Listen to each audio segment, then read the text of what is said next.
Olá amigos, sejam bem-vindos a mais um vídeo do meu canal. Eu sou o Lucas Knaip e vamos falar sobre Ben Shelton, que vence Luciano Darderi e avança às semifinais do ATP 500 de Munique. Olha, impressionante o torneio que o Shelton faz depois de um Monte Carlo bem decepcionante, né? Ele até ganha o primeiro set do Fokina, mas depois leva um 6-2, 6-1 na cabeça, né? E assim, o Ben Shelton é um tenista que a gente conhece principalmente pelo saque potente, né? Por essa intensidade e energia dentro de quadra, mas ele é um cara muito além do saque, né? Eu acho que ele tem um forehand muito legal, né? E que encaixa bem com o saibro, né? Porque ele tem aquele giro de bola impressionante, ele controla bem isso, né? E eu acho que ele tem recursos no backhand, eu acho que ele tem recursos de slice, eu acho ele um voleador fora de série.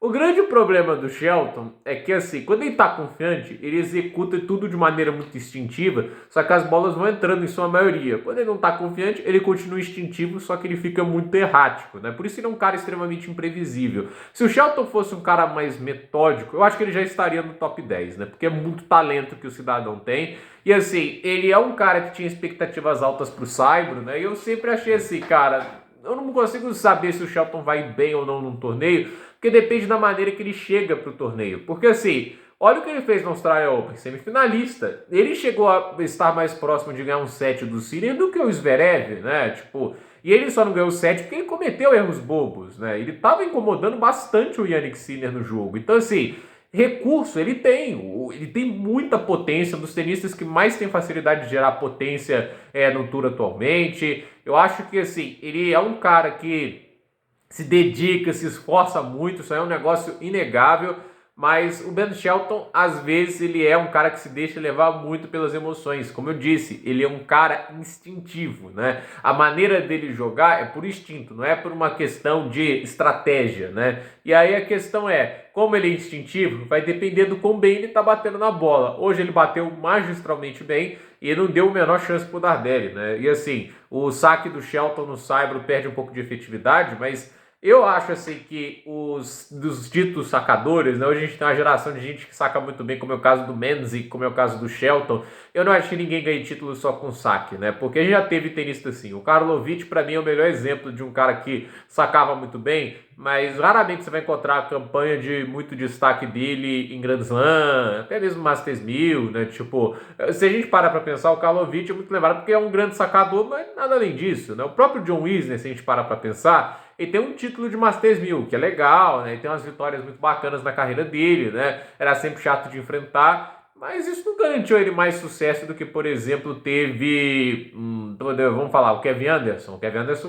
no auge era melhor do que o John Isner, o Cilic. Por que o Kevin Anderson chegou à final de Grand Slam e o Isner não? Porque o Anderson sabe jogar no fundo de quadra, né? Tipo, muito melhor do que o Isner. A mesma coisa a gente coloca no Cilic, né? O Cilic é muito mais fundo de quadra do que propriamente o saque poderoso que ele teve em certo momento da carreira. Então, assim, o saque, obviamente, ele é uma ferramenta muito útil para você resolver pontos mais rapidamente. Se você consegue gerar muita potência, muito peso, você tem muita variação, e o Shelton tem isso, que ótimo, mas sozinho não te dá título, entende? Se fosse isso, se o saque fosse a ferramenta de maior sucesso do tênis, os maiores campeões de slam seriam o Karlovic, seriam o Sam Querrey, seria o Isner, seria o Anderson, o Cilic. Não é o caso. Não, seria o Raonic também. E a gente vê que, assim, somando todos eles, a gente talvez não chega a 10 finais de slam ou a 10 finais de Masters 1000. Então, obviamente, né, são tenistas enjoados de enfrentar, e o Shelton, para mim, tem o potencial de ser, assim como o Menzies, né, um cara que saca muito bem, mas ao mesmo tempo, no fundo de quadra, um cara que enche o saco, né, que tem muito recurso. E